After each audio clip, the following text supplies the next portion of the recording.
Yo, welcome to another replay analysis. We haven't done one of these for a little while, but guys, hey, how you doing? What's up? This is some Diamond 2 action coming on right here, right now with our boy from back in the day, Muffin, Mr. Muffin Maestro. Today, specifically, we're going to be looking at a couple of his games, focusing on the Mech, Zerg versus Mech department. ZvT Mech. So, without further ado, let's jump right into this, shall we? The way replay analysis kind of work, for those of you who may or may not know, is it is very similar to a coaching lesson, but it kind of just goes more rapidly. It's kind of like a sped up coaching lesson, more or less. It's getting to the point all the time. And so far, I like the mineral stacking of the double, or of all the close patches, okay? So far, so good. I like it. It's important. It's like telling someone, don't walk across the road unless you look both ways.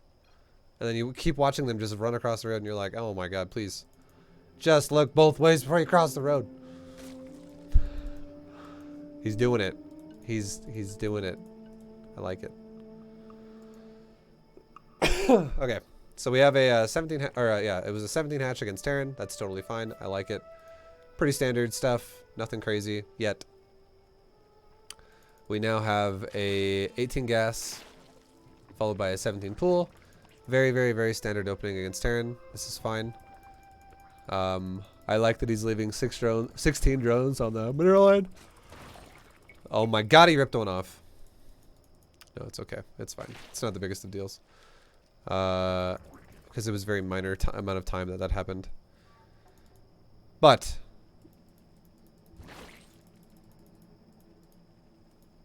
we shall see what comes of this game in a second. I'm going to his vision. We're going to look at his scouting now as well at the same time. Production-wise, we have 4 lings coming out. We're going back into drones. We have 2 queens. I like this. The only thing I don't like so far is that we know there's a Reaper coming because the Overlord saw it. If your plan is to take a third base, we'll see it in a second, but if your plan is to take a third base, which it really seems like it is because you got speed and you stop mining gas altogether, your drone should definitely have one of your first drones that got made after 19. So when you made drone number 20, or when you ripped off one of your drones off your gas, one of your first drones that gets ripped off gas to start speed upgrade, when you're at 88 gas. So when you're 88, it turns it in, you rip it off, you go to your third. I think going to your third is very important because if you look at, like, the Reaper should either be like right here in this area or right here in this area, depending on what path he's taking. And he's over here. He jumped up this side. So now what this means is it means it's going to be really hard for you to take a third if this guy continuously goes, oh, I'm going to be annoying right here. Or it means you have to take a more exposed third. So send a drone out a little bit faster. Send it out before you're actually ready to take it. Because you will be able to take it within 5 to 10 seconds of sending the drone that way. And yeah, I imagine now what we're going to see is one of 2 things is going to happen. Either this Terran Reaper is going to just do something kind of silly and like run into the main, get smacked by a queen, and then allow a drone to just ninja a third in. That could happen. Or the Reaper is going to continuously poke the lings in this area over and over and over, and then the Reaper is also going to zone out the drone from expanding, which is going to be super annoying for the Zerg. And if a third, like you can see right now, clearly a third could be going down right now. It should be going down right now. This is definitely when it should be being taken, right around 30 supply, and this is also when you should have about 300 minerals. Taking a third after this is just delaying it if you're gonna go for one anyways, and it is it's inefficient. And now the Reaper is just being annoying. He's staying in the area, trying to delay the third further. So your third is being, every second that goes by right now, your third is getting more and more delayed. So that is a big deal.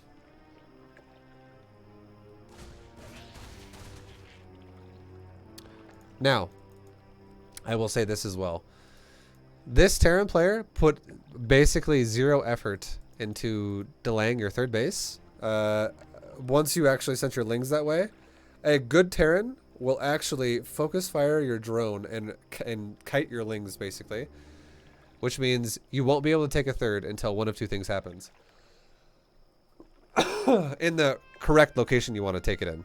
One of those two things would be you have to send a queen at your third base, which takes forever.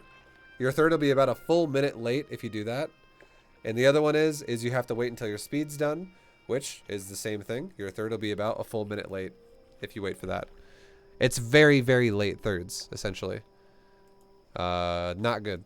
It's way too late. Because you're going to have a fully saturated natural way before your third's ready to be saturated then. So, again, important stuff. And Terrans who are like Masters Plus will probably avoid the lings if they see a drone coming and focus the drone. Hug it. Don't let it build a hatchery. Throw grenades at it when it has to run away from lings and pop the drone up in the air or whatever. And if your drone dies repeatedly, like for like, you know, 1 or 2 times, that's because it's like at the third, it will suck. Anyways, it's a big deal, but I feel like we kind of already explained it, so we'll move on.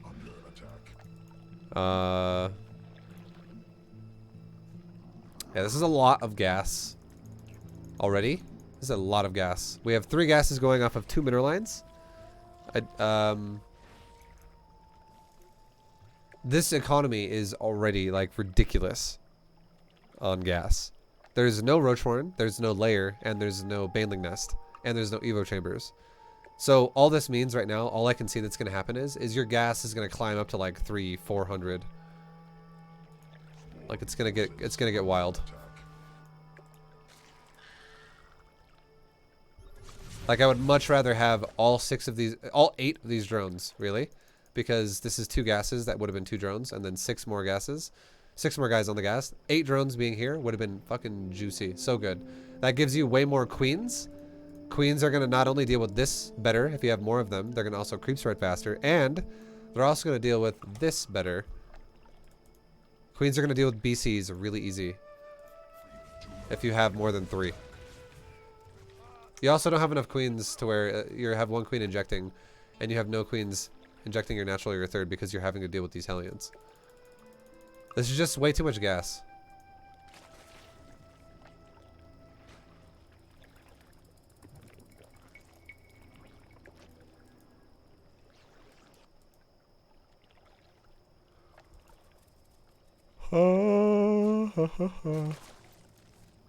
Okay. So you spotted the fusion core, that's nice. You know 100% that it is a BC build. I would say against this now, the biggest thing you need to do is what you're doing already, which is you need more queens. This is overreaction. 9 spores is way too fucking many. And that's kind of what you were saying in the thing, I think. You said you think you make too many spores. Yeah, this is way too many fucking spores. 9 spores is overkill. Realistically, you need 1 per base in the mineral line. Like 1 spore mineral line, 1 spore mineral line, 1 spore mineral line. Because if you're going to open up with a style that stops mining gas and you're going to go for more queens, just make more queens. I am totally, I do 100% think you should have made a roach warren or a baneling nest as well to coincide with this. But your baneling nest or your roach warren should be getting thrown down right around the time when your natural gets fully saturated. Like 12 to 14 drones to 16, like somewhere in that range, because that means that's around the time when you're going to have your money fully spent. That's around the time when you can afford to throw down your future unit producing building, your roaches or your banes, without really disrupting your drone count or your queen production. And it's also around the time when, if you built it then, you would be able to then build units with it, like, again, the roaches or the banes, that would come in time before his BC plus Hellions attack your base. So you would be able to, like right now, you'd be making more queens, and you would also have the ability to make like 5 roaches right now, or 6 roaches coming out right now, or like 6 banes, and you'd be fine, because then your ground army could deal with his ground army, and your queens could, and 1 spore could go to wherever the BC wants to teleport into your base. I do like your focus on creep spreading between your bases. That is very important to deal with BCs. This is one of the biggest tips I would give anybody, but you're already doing it, which is great. Do not ever let idle area like this be in between your connections of your base. This right here doesn't matter because queens don't need to go here to transfer bases. The ramp is important. This area is important, which is covered, and this area is important, which is also covered. So that's very, very important. Otherwise, BCs could just be like, go here, go here, go here, go here, or go here, go here, go here, while your queens are constantly going slow as shit to try and catch up, which would make you lose more drones, basically. Also, don't ever do this. If you go for Zerglings, I would highly recommend not committing like this if your plan is not to go mass lings, and it doesn't seem like that's your plan. It seems like your plan is instead to drone up, which I like. But all this does when you fight off creep is you give him the higher odds of having an advantageous fight, and then it makes you have to remake lings and delay your drones further and further and further. You might as well just wait for him to commit to creep and then surround him on creep. If you miss that, you'd be better off just running like if you're going to make lings anyways again, you'd be better off just making a second round of lings and leaving them to once again defend on creep and running these around his Hellions entirely and going for his base to go counterattack his SCVs. Like, you'd be better off doing that. Because at the very least, if you smack his wall here and you're like, you go, oh, he's got a full raised depot wall, it will at the very least pull his Hellions back, most likely. And then you can run away. Like, you don't have to sit here and smack his depots the whole time. You can just be like, oh, look, he's over here near my creep. I'm smacking his depot wall, and now I saw him drive this way and he disappeared. You can just run away and just avoid getting killed by the Hellions. But chasing him off creep like this, I know you're going for surrounds. It's just really inefficient. It doesn't really bode well for Zerg to do that. It just makes you waste more times than not. Unless you're going Ling Flood the entire time. Then I understand it.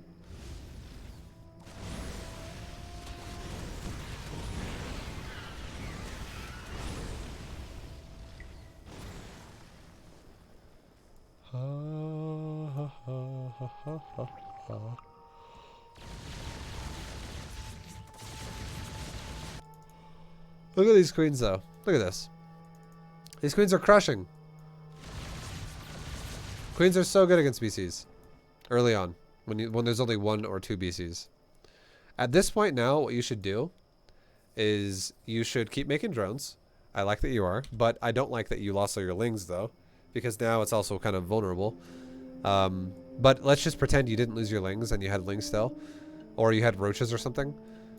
I think making drones right now would be very important. I think taking a 4th base is very important. I think going into all of your gases...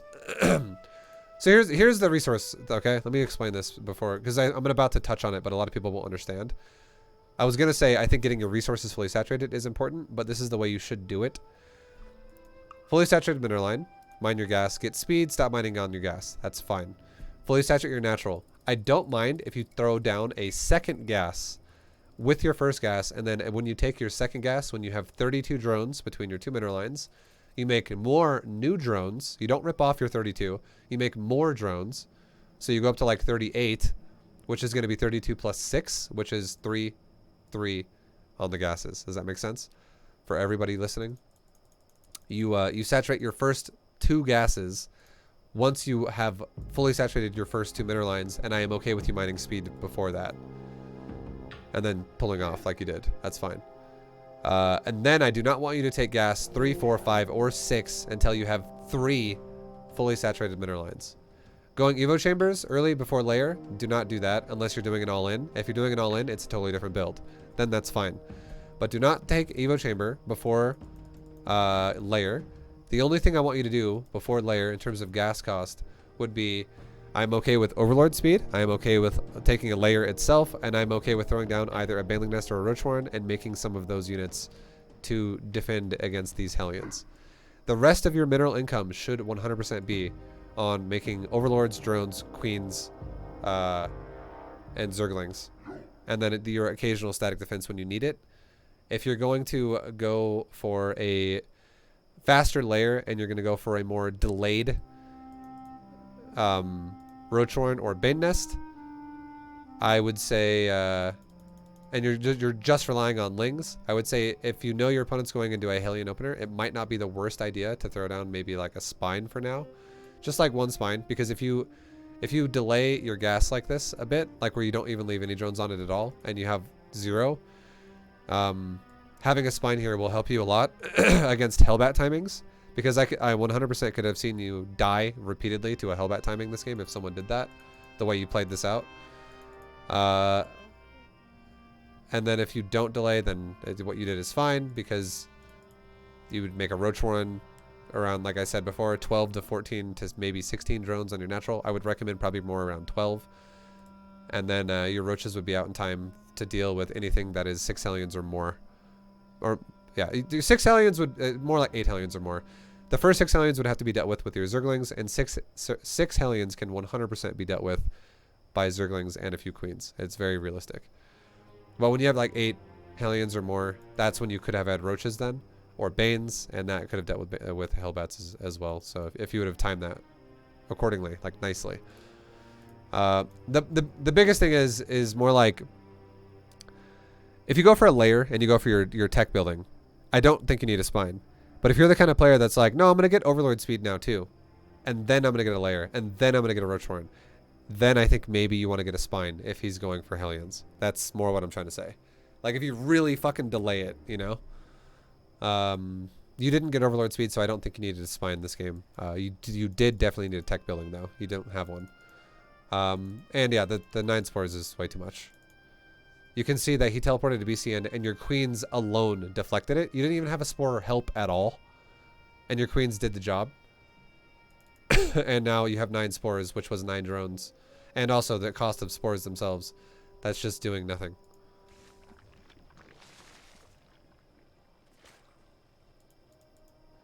Oh, it's going to hurt you in the long run.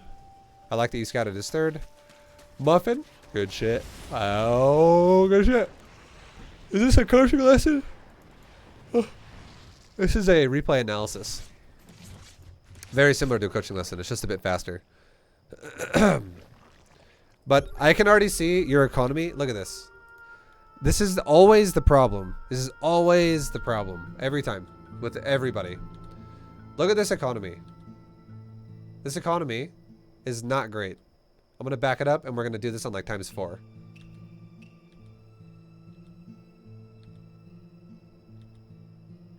Okay. So we backed up all the way to this point in the game when, you know, we got shit going down, basically. The 3rd has just been planted, etc., etc., etc. Watch the drone count up here with the SCV count, okay? The reason why this happens, that the Zerg does not really take leads here or advantages, is because the 3rd was delayed, which is less larva, because you could easily have afforded a much faster 3rd, and you're taking too much gas, which is once again also really eating into your mineral bank. So you're never really capitalizing too much on a worker lead. That was your biggest worker lead right there, which was about like right now even like 13 drones. About like 13 drones was your biggest worker lead for a moment. But this 9 spore color thing that just happened is definitely pulling you way back. This is massive losses for you. And now, from this point on, we're never really going to take that much of a worker lead again. Just because of the gas, too much of the gas investment. Like, we're at 1,000 gas right now, and we can't even use it. There's nothing to use it on. And, yeah, too much static D, late 3rd, all these things. And the worker lead is just like tied with Terran, which is terrible. Because once again, Terran has mules. Everyone knows the mule thing. Which is why also, look at the supply. This supply right now is very even. The thing, this is the crazy thing, okay? Get ready for the crazy thing. The supply is even though Terran has done basically no damage to Zerg. 0 drones have been killed. And the only thing that's really died is 1 or 2 overlords and some Zerglings that chased Hellions off creep. That's the only thing that those are the only things that have died, which are very avoidable. Your overlord that died that scouted, that 100% justified. Overlord that died over here when the BC teleported on it, justified. That's okay. I don't mind it. Your Ling, anything that else that has died, not justified. The Lings that chased the Hellions over here, didn't need to do that. Yeah, it's, but like my point is there's no damage really that has been sustained by Zerg so far in this game, but yet Zerg is still behind in supply. And all that comes down to, if that ever happens to you, if you ever look at something like this and you go, okay, we're at 7 minutes in the game. I haven't lost any of my economy. I'm Zerg, and Terran is actually just ahead of me. And Terran's also really close to my worker count. Like, if you look at this and you see this, you should know that your build is just inefficient for whatever reason. And you, again, you did state your spores, you think they're a problem. They're definitely a big part of the problem. Because being behind it now is not acceptable, realistically, for no damage sustained. Yo, Jellyfish Cat, thank you very much for the 9-month sub. Welcome back. Welcome back, baby. Thank you for the baby sub. Yeah. Yeah, you're about, like, okay, there we go. There's the surge of drones for a moment. You were actually behind by like 2 drones for a second there, and then suddenly you made like 20 drones. This is still somewhat early, but just imagine if you make these drones without having these inefficiencies in your build with the gas and the spores and the late third. You would have hit this point, this drone count would have been hit about a full 45 seconds ago. Or like maybe even 50 seconds. Like right around 7 minutes was when you would have hit this.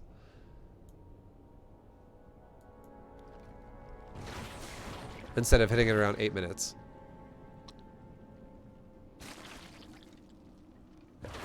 And then the supply would not look like this. Also, I can clearly see, you know, your money is ramping up.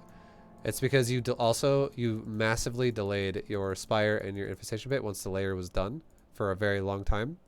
This is something that needs to not happen. If you ever confirm you are going up against Mech, I would highly recommend 3 buildings the second your layer is done if you do not already have them. Number 1 is a Roach Warren. Number 2 is an Infestation Pit. Number 3 is a Spire. Like, the second the layer is done, make these buildings.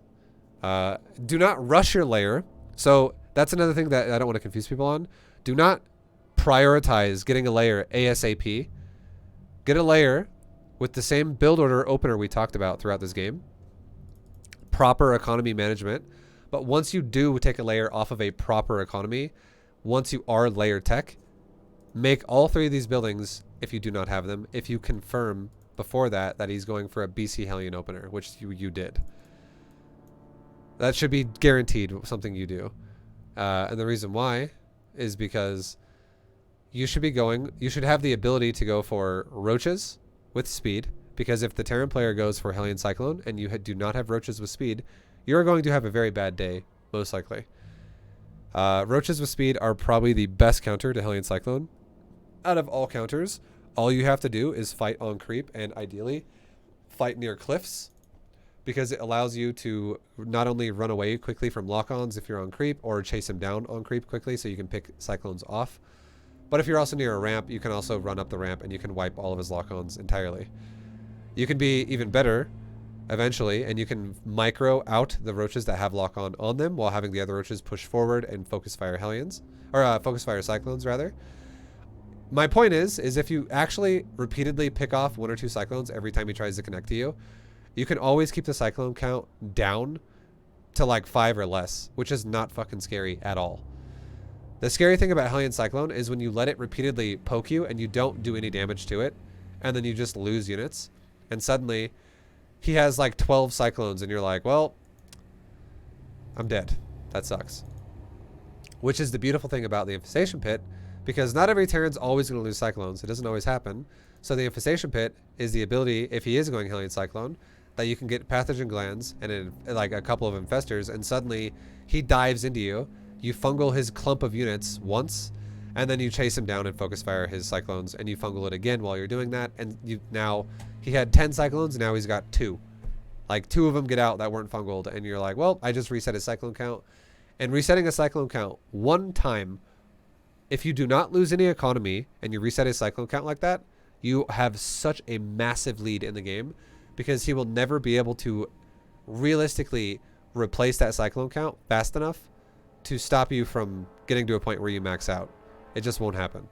And especially if you still have infestors and he comes back again, that's even scarier because he has to run into fungals again, and that's super scary.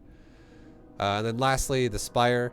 This building is also important because if your opponent goes for like a siege tank heavy timing, we're talking like a bunch of maybe like 1 Thor, like 10 fucking tanks, like 15 Hellbats, something like that, maybe like a couple of Vikings or something.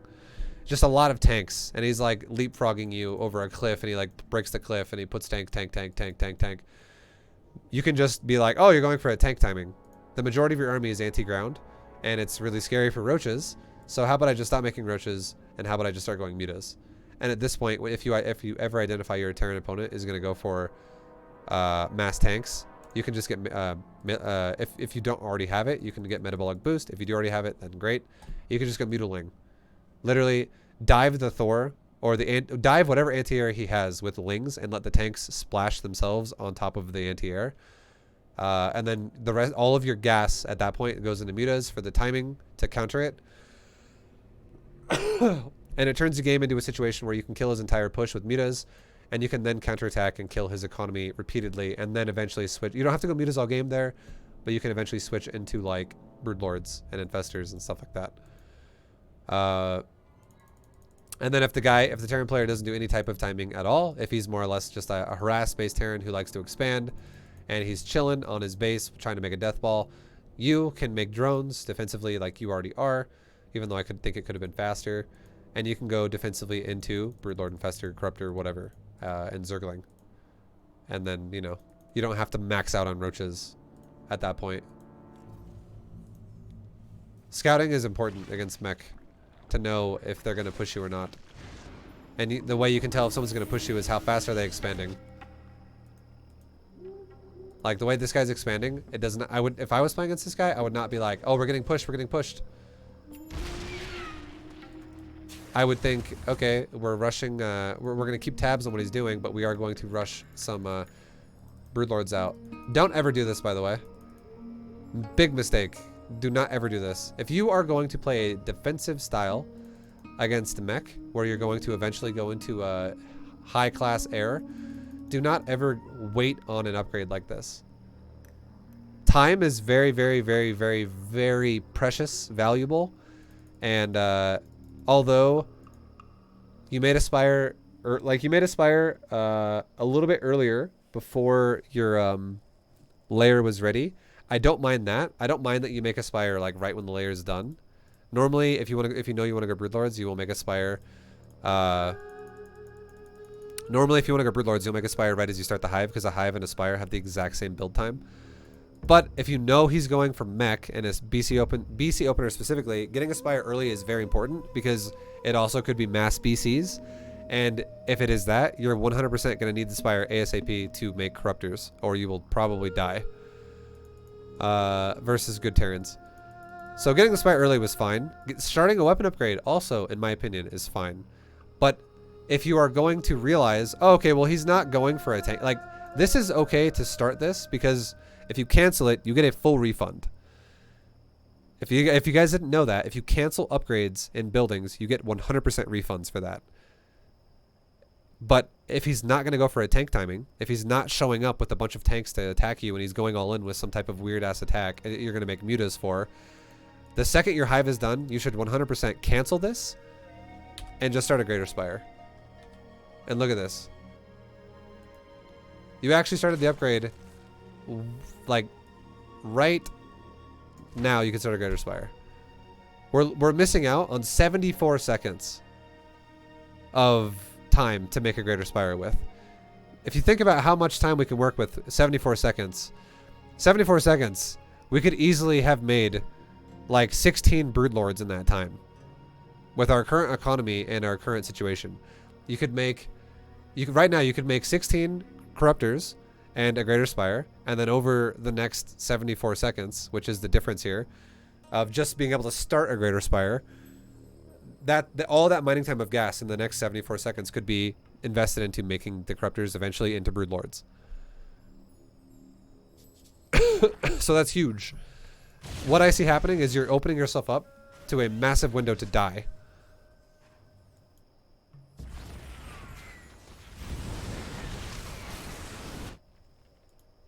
and you're making roaches right now. I don't really like the roach idea right now. It's way too late. We're at 10 minutes right now. At 10 minutes, you could honestly be maxed out. Playing like this. Like your whole build has been delayed for various reasons why we've talked about before. And you also have so much fucking resources that you could easily have a much higher supply than you already do right now. If you were to just say, all right, delete some of my resources and let's see how many roaches I can make, you could already be maxed on roaches. But I feel like you've kind of already missed the window for roaches. Like the roach window's gone. If this guy was Hellion harassing you with BCs, that's a great roach window. If he was harassing you with Hellion Cyclone, that's a great roach window. I think you should always make roaches early on once you have 3 base saturated for the most part. We're talking like we're 50 plus drones, like 55 drones. You should always make at least something to defend yourself in case he does dive you with Hellbats or Hellions, Banelings or roaches. And since you like roaches, I love roaches myself. I think they're great. And you should always make a roach warren if you see it's mech, because again, of the reasons why we already talked about. So we'll just talk about roaches because of that. I think like back when you were at like maybe like 70 supply, you should have made like 8 roaches and called it good for then. And then if he never attacks you, rushing a hive and a greater spire would have been totally fine. And holy shit, you're even getting level 2 weapons. Okay, you're definitely gonna die. You're committing to mutas now. Your muta, also the muta window is missed at this point. If you want to go mutas against mech, you should already have been doing damage to him this entire time. You should already have made probably like honestly like 30 mutas at this point. Like here's a big deal, okay? If your plan is to go mutas, if you just want to go mutas, there is no reason to get the infestation pit early. There is no reason to get but I will say I don't mind building the infestation pit in case he were to be a Hellion Cyclone guy. So I won't say there's no reason to get the infestation pit. That's okay. I don't mind that you built it, but there is no reason to get pathogen glands and neural parasite yet. Like, you would have known he was attacking you with Hellions and Cyclones before you would have started these upgrades. Like, that would have been very apparent. You would have been getting harassed before that would have happened by those units. And since you weren't getting harassed by them, you don't need those upgrades because you know he's not doing that. And you kept, when you did scout, you kept scouting like siege tanks and defensive Terran who was expanding. Secondly, there's no point to get these upgrades if you're going to go for muta style right now. You do not need melee upgrades. You do not need ranged weapon upgrades. And the next thing, you do not need a hive this fast if you're going to go for mutas. The reason why I'm saying all of these things is because if you're going to go for a muta style, no matter what, you're like, I don't give a shit, I'm just going mutas. I like playing reactionary mutas against someone who does tank timings or very weak anti-air mech pushes. I think mutas are great as reactions to those kinds of players. But I think going just straight up muta style, no matter what, I think it can work. But the only way it will work is if you commit to it quickly. So cut out all your extra gas costs that you don't need right now and invest into mutas a lot faster. And you need to prevent the Terran from just maxing out however he wants. Because once he does max out, mutas, the power of mutas goes down real fast once the Terran gets to like 5, 6, 7 Thors. If the Terran only has like 1 Thor here and there, they're great. But this is way too passive for the fact that you want to be a muta player. Like you're having to fight out, you're putting yourself in a situation now where you're having to be defensive against maxed out Widowmine Thor with Tank Hellion. What I honestly see happening is I see the mutas flying into this army and killing off some of it, but all dying. All the mutas will die. Even with good micro here, a lot of your mutas would die. And he also has an armor upgrade, which is... It's another reason why going mutas early is important, because if you can, you really fucking need to kill the armories, because that does 2 things for you. Number 1 is it makes your mutas way more effective at killing his mech units repeatedly in the future, and his units just in general, and stuff.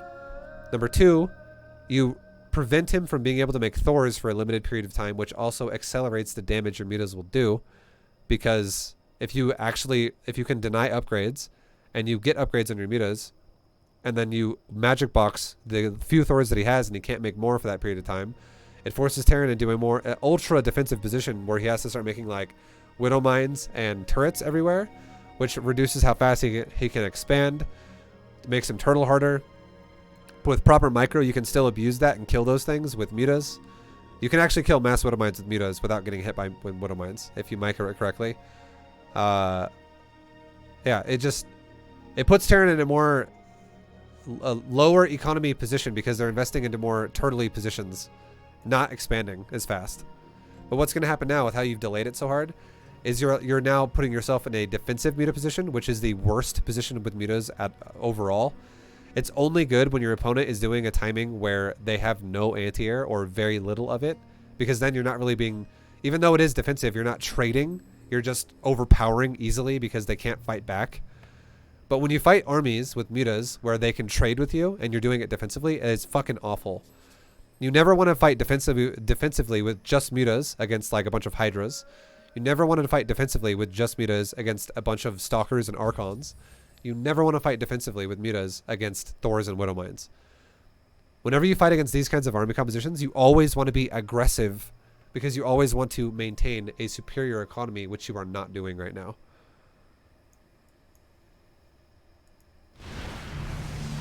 So my point is if you're going to be defensive, you really needed to have just gone Broodlords.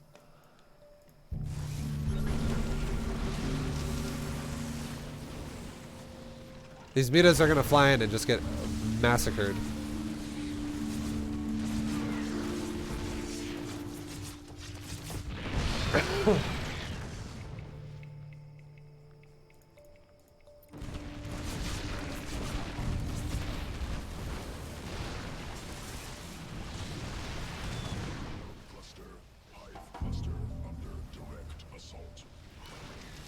So, and here's what's happening right now. These Thors are killing a base of yours right now, right? They're killing a base. This Terran is taking more bases. There's nothing you're doing to punish him for this. This Terran is taking more production right now. This Terran is playing this relatively correctly. I think he could make more production than he already has, because he has a shitload of money and he is not really utilizing full production here, I feel like, of what could be done. But yeah, what's happening though is you're getting slowly stuffed into a corner on your side of the map, while the Terran is going to slowly start spreading out and taking more of the map, which is going to be a lose-lose situation where you will never win. With all of his resources, we have all the spire... Wait, what? With all of his resources, we have all the spires anyways, like one doing upgrades and one greater spire. Is there time for that? No. Again, irrelevant. You do not want to put a lot of gas costs into things that develop way later on in the future. Because, for instance, getting a greater spire or getting a carapace upgrade doesn't mean shit for mutas. If I'm going to fly around a Terran's base and I'm going to try to prevent the Terran from getting to Thors and getting to something that can actually stabilize, preventing him from doing that is the goal here if you're going to go mutas, not allowing him to do it. And every time you delay your muta timing to get more gas expensive upgrades that are things that are not even related to a muta timing, allows the Terran to have more time to ramp up himself to have a defense against mutas. So you want to cut all these fucking wasteful things out of your build to smash the Terran's economy as fast as you can if you're going to go for a muta style against Mech. That's the only way that makes sense. Being like, alright, I'm just going to delay it. I'm going to take 3 spires. I'm going to have one of them become a greater spire, one become a weapon upgrade, one's be an armor upgrade. That's like already committing to the fact that you're going to have way less mutas and stuff like that, you know?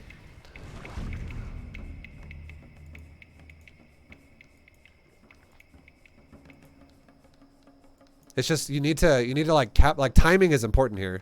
There's a very lack of time efficiency in this game for Zerg right now. This is probably the easiest way to explain it. The only way letting the Terran max out on a deathball is okay for you as Zerg is if you are going to max out on a death ball. Mutas are not a death ball. Mutas are 100% squishy, squishy, squishy units that are amazing at harass if you hit the timings correctly. And delaying the timing for preparing for late game scenarios where you're going to prepare for a death ball scenario, but then going for a harass timing style composition doesn't make any sense. It does not synergize well together at all, because all you're doing is you're weakening your timing.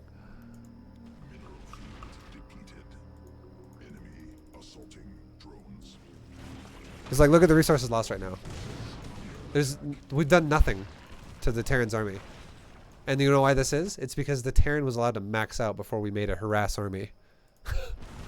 That is exactly why this is happening. Mutation. Swarm forces under attack.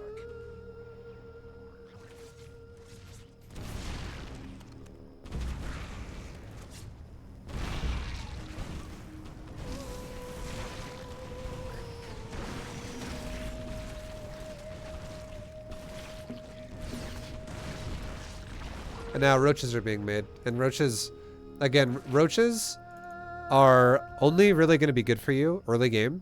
You never want to make the roach late game. Ever. Really. It's very, very, very rare I would ever say, oh, making roaches is great. About the only time I would ever say, okay, you can make roaches right now. This is actually an okay time to do that. Would be, let's just say you had a death ball and a death ball. You collided. You barely lost the fight. Let's say he has 6 Thors left over, and he has like 2 new expansions.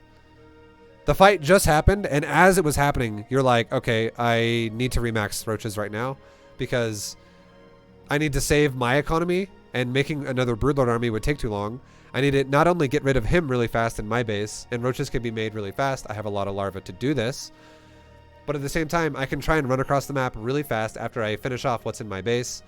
And I can use my roaches to then try to kill his planetary over there. That's like a fresh base that he just made. And hopefully I can kill that before he gets a new army out to defend that as well. Like, that's like the only time making roaches would be okay late game. A scenario like that. But if, like, the way it's going right now, these are panic roaches. 100% these are panic roaches. And it's because there's zero emphasis on going for Broodlords. And going for Broodlords is the go-to right now. I would say #1 goal here would be go Broodlords. If for whatever reason that didn't happen, the second best option would have actually been Swarm Host.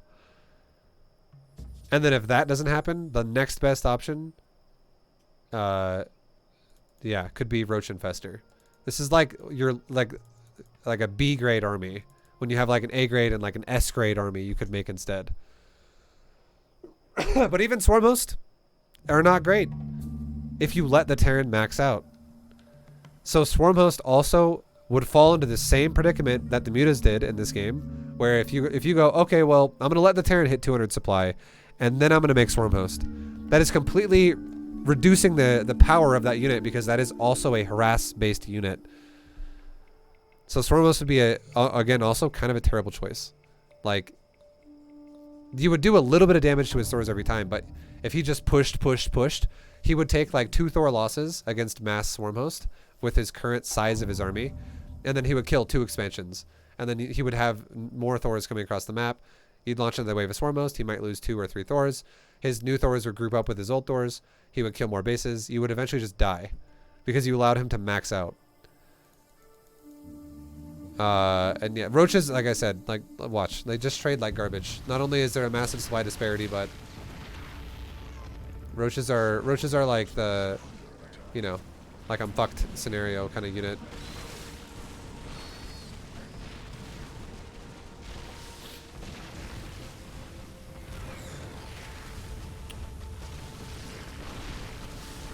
And there you go.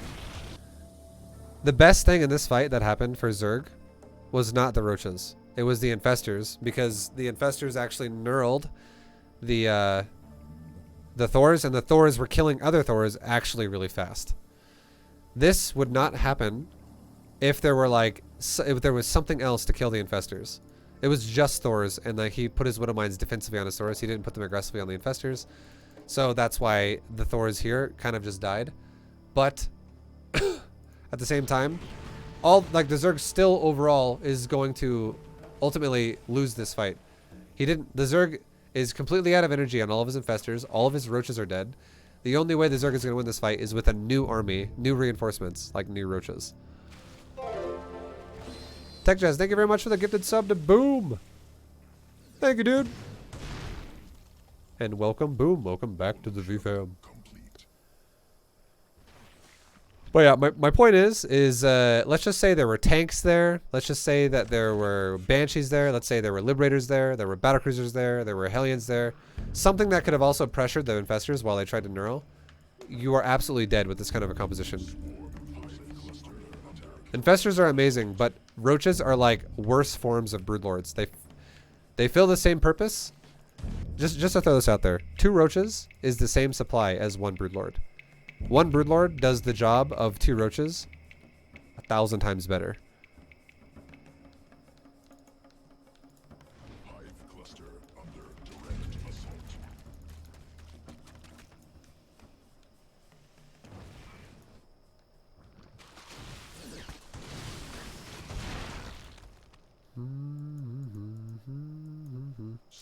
I just really don't like how delayed the Greater Spire is. I don't like how fast the Hive was and how the upgrades were. Like, I just really there's like this there's just a misunderstanding of what a Harass army against Mech is and what a Deathball army against Mech is, and you have to pick one or the other. The only time you can pick one as a reaction, and like okay, let's just say it like this. If you want to play Harass style against Mech, you have to commit to that fast. You need to be pretty prompt about it. You can't delay it until the Terran's maxed out, because then you miss your window to have it be effective at all. And if you want to play Deathball style, you need to be prompt with that as well, because you need to be able to have a Deathball ready and waiting when the Terran pushes you, because a Terran has a cheaper Deathball than Zerg does. And what that means is the Terran will always attack you first if you're going for a Deathball as Zerg. You will always be defensive. Going for Mass Thors is cheaper than going for like Broodlord Infestor, Viper, Corruptor. Zerg Deathball is more gas expensive than Terran Deathball is, because Zerg Deathball does not have 30 supply of Zerglings mixed in with it, but Terran Deathball does have like 30 supply or like 20 supply of Hellions mixed in with it, because they're important. They splash AoE clear Broodlings, they splash AoE clear Locust, Zerglings, whatever the fuck is like gonna try and make annoying shit happen for Zerg. Hellbats wipe that out with AoE spread, and they also cover the Thors. It's just the way it works. So Terran will hit Deathball timings faster than Zerg will. So there's like, you need to be quick about what you choose to do, right? You need to not fucking dilly dally and shit and be like, we're chilling for a while, I don't know what I want to do. You got to make your mind up. The only time you can, it's okay to transition from being like, you know what, I'm actually going to go away from Deathball style Zerg here against Mech, and instead I'm going to react to a timing my Terran opponent is doing, and now I'm going to switch into a Harass style, and that is if you are getting attacked by a timing based Mech player, not a Deathball Mech player, and you see weakness in their composition in some way, like for instance he has no anti-air and you go Mass Mutas. That's fine, that's great. What timing should the Greater Spire be? Every game is different, JTL. Not every game is going to be exactly the same, so giving you a number doesn't make any sense, because it depends on how the Terran plays. Does the Terran go for BC Harass? Does he go for lots of BC Harass? Does he go for little bits of BC Harass? Does he go for Hellion Cyclone Harass? Does he go for BC Hellion Cyclone Harass? Does he go for just Hellions? Lots and lots of different ways the Terran can play it out, so there's no correct number here. But generally speaking, if you know the guy is going for Mech and he is going for a Deathball, and then he also at the same time might be harassing you as well, you should have prompt timings to go for a Lair and a Hive. My point is you go, oh, he's going for Mech and he's not doing a timing. You take, like I said earlier in this analysis, Roach Warren, if you don't already have it, Infestation Pit, and Spire, as soon as your layer is done. As soon as your layer is done, you start a hive. Or sorry, as soon as your infestation pit's done, you start a hive. As soon as your hive is done, you start a greater spire. Those are the timings you should be going for. Like, fucking quickly. Not 14 minutes. Like, it's not even done at 14 minutes. This is so late. This could have been made probably like 7 minutes ago. Or like, more, no, that's pushing it. More like 5 minutes ago. About 5 minutes ago, this could have been made. Realistically. Like, on average.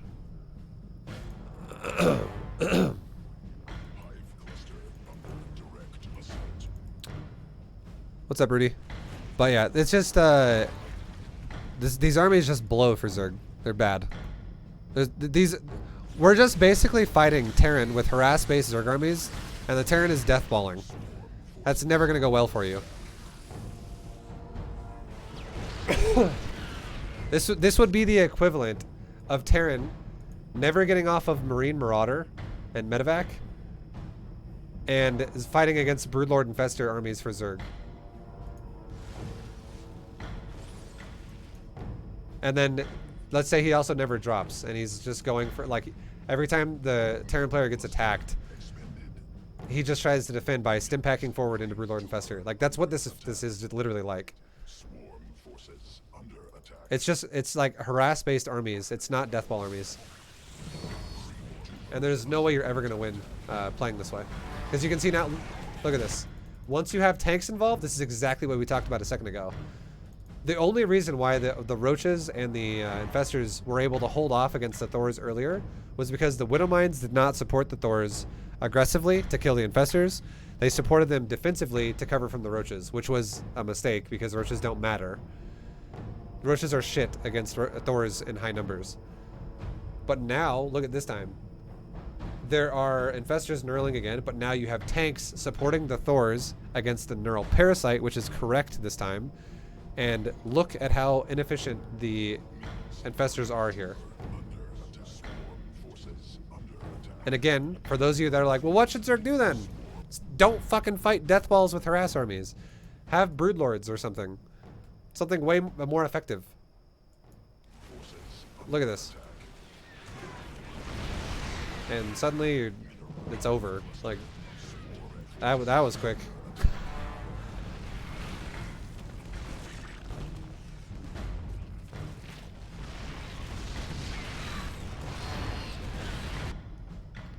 So yeah, it's the big one is the biggest thing of all here is the build needs to be fixed up. I'm not gonna repeat everything I said, just because yeah, we already went over it a lot. But the early part of the game and in the early parts of this analysis, fix the build up those ways, and that will definitely increase how you ramp up over Terran. Because this game was literally an example of Zerg falling behind from Terran, even though Zerg took no damage, which means inefficient build. So the ways we talked about making the build more efficient would be a great way to fix that. And then secondly, have a plan in the mid game against Mech. I love that you scouted to see what he's doing. That was good, and you discovered it was Mech, but then have a plan to go. Do I want to be harass-based against Mech, which means you're going to be very aggressive? Or do I want to be defense-based against Mech, which means you're going to be very deathball-oriented? You have two options. There's no middle ground. You cannot just be like, you know what I'm going to do? I'm going to be defensive. I'm going to go defensive until Terran maxes out, and then I'm going to make harass units. That does not work, as we can clearly see. It creates situations like this where the Terran loses half the resources you do, because your army just gets obliterated every time. So, yeah. You gotta pick one or the other. And, yeah, that's basically it. You gotta make a choice. And then the other replay, we can jump into it, where this is a twofer, guys. This is a twofer. A twofer! Twofer! Won't the Broodlords just disappear as well? Not if you combine them with Infestors. There were quite a few times where the Terran was pushing with low to no tank counts and just Thors. And if there were Broodlord Infestors there, Zerg could have killed that army with Neural Parasite and Broodlords and then could have counter pushed forward further after winning a big fight and killing expansions of Terran, and then it becomes hard for Terran to replace armies that die. Deathball does not mean just Brood Lords only. Deathball means an army that is synergized well, that can cover each other. Like Broodlord, Infestor, Viper, Corruptor. You have many options there. I would never tell someone just A-move Broodlords into... just go ahead and A-move your Broodlords into Thors, mass Thors, and say that that's the equivalent of a Deathball.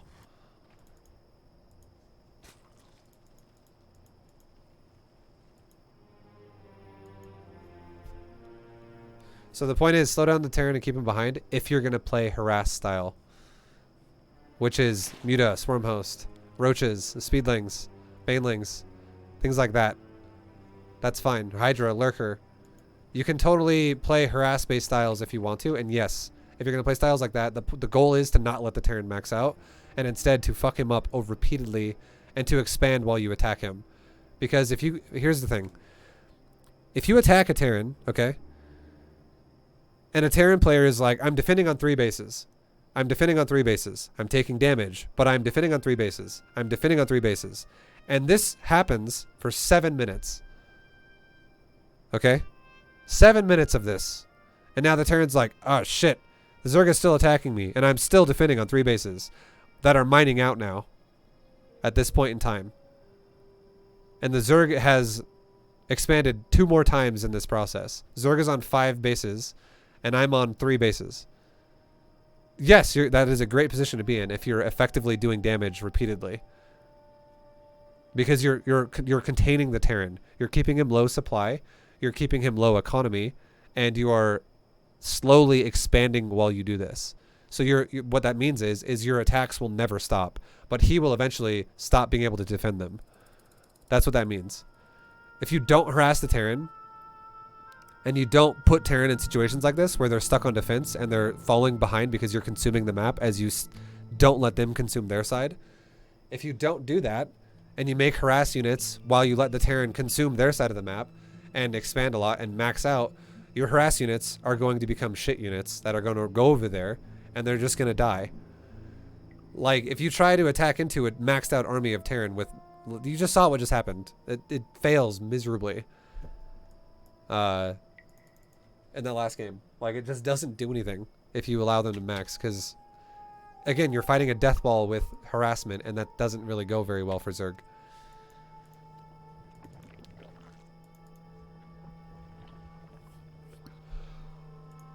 Okay. Let's watch your build again, because I know a lot of people like to say this. This happens all the time when I coach someone. Muffin, you're guilty of this every time as well. A lot of people like to say, don't worry about my opener. I know. Just tell me what I should do in the mid game and the late game. The opener sets the whole pace for the mid game and the late game.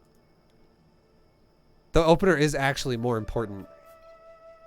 Like, last game, if you would have just macroed and spent your money properly, had a proper build and then spent your money properly after that, you wouldn't even have gotten to the point of late game because you would have killed the guy with mutas before he was ready to deal with it. Very likely.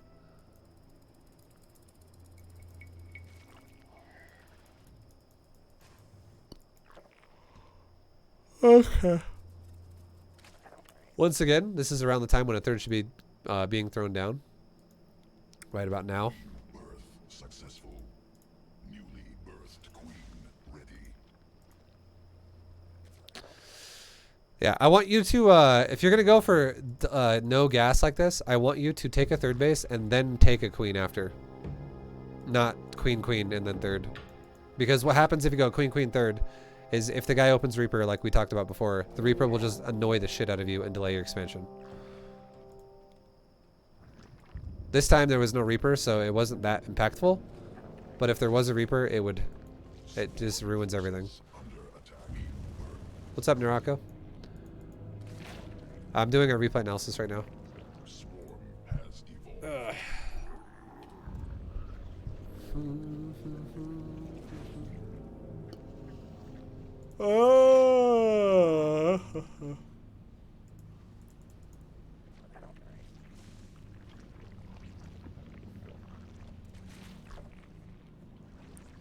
Too much gas. Too fast again. This is too much gas. You're undersaturated now on your natural, and you're gonna have a fuckload of gas again. We'll see. We'll see how you decide to go about using it this time, but you can. It's just too much. Also, you're not mining gas at your main, so actually, this is not too much gas if you don't saturate your main. Although that is a wasted drone then that didn't need to become a gas geyser. Swarm forces under attack. But still, even so, like, I feel like there just is no plan here. It's just random. As soon as you take double gas, you should immediately be starting a layer once you have the gas running again. And then you should be starting either a baling nest or a roach warren after you take the layer. And a big thing, and also I would recommend a roach warren if you once again have discovered, like you did, that it is Mech. Your scouting is doing great these games. You are finding out what he's doing really early all the time. If you were to have found out he was going for bio, taking your layer, like we're talking about right now, is very important because it's the only way you're going to have something like Baneling's speed and the time for a siege tank timing with bio. If you do not have Baneling speed and he shows up with fucking 3 tanks and like 20 marines and 2 medevacs, you are going to take some serious fucking damage from that. Like, it's going to be awful. You're going to take a bad trade. Just like if he shows up with Hellion Cyclone and you do not have Roach speed, you're going to take some serious fucking damage from that. Like, you're going to get fucked by these Terran timings. You are not running into players who do this as much right now, which is understandable. This is Diamond League. But you will never, ever, ever advance unless there are some clear, definitive decisions being made on your side to get more efficient timings. So, no reason to just stockpile gas again. Layer a lot faster with this shit. I like that you're double expanding. I love it, actually. You can totally afford it, and I like that a lot. Because right now is the time. I do not like 2 roach warrens. Do not know if that's on purpose. I do that sometimes when I'm talking to chat. They're not timed at exactly the same time. So it makes me think you didn't do it on purpose. But I hope you're not going to go for burrow movement roaches. I mean, you could, but if you did do that, it would be okay if you went for a fast timing. But like right now, I would love it if you made like 8 roaches or so. Because you're so exposed to getting fucked by every type of harass. Like, this guy is just letting you... You're getting away with being greedy, and it's very lucky. Okay, you have a few more roaches being made. You have roach speed started. I think this was a mistake. It's whatever. I don't give a shit about the second roach warren. It's fine. This, however, is a mistake. Again. There's no need for these upgrades. We're going to see how you develop the game further. But the only reason why I would ever say going for roach missile weapons are okay is if you were going to go for either some type of a Hydra mixed in army where you're going to go for these timings to try to fuck the Terran up really early, or if you're going to go for mass roaches and possibly roach ravager. It's the only way that upgrade makes sense. Or Swarmhost. Early on. This Carapace upgrade doesn't make any sense at all ever. That is a worthless upgrade right now. Mech is going to, like, if you're going to go roaches, for instance, and you're going to go up against siege tanks, a siege tank is going to 2-shot your roaches in siege mode either way. This upgrade is not going to change that.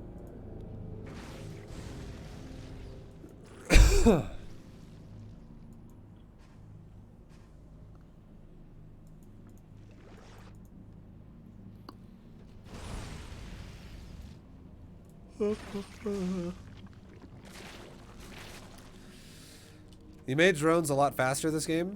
This game was much nicer. I'm back. Read chat smile. Yo, Muffin, I see you're back. Thank you very much for the 5, dude. I appreciate it. I know I don't really want to read chat, and here's why. I know you're going to ask me questions I've already answered, basically, in the analysis. Like we literally just did one for like 40 minutes. And we're just going to be repeating everything we just said, basically, if you start asking me questions about everything we're talking about. But I would say I would just recommend just watching the VOD when we post it, because I guarantee when you say I don't have a plan against Mech, I know you don't have a plan against Mech, and we already talked about how to develop one very elaborately. My opening is meant for Lingbane Muta against Bio. It doesn't have to be.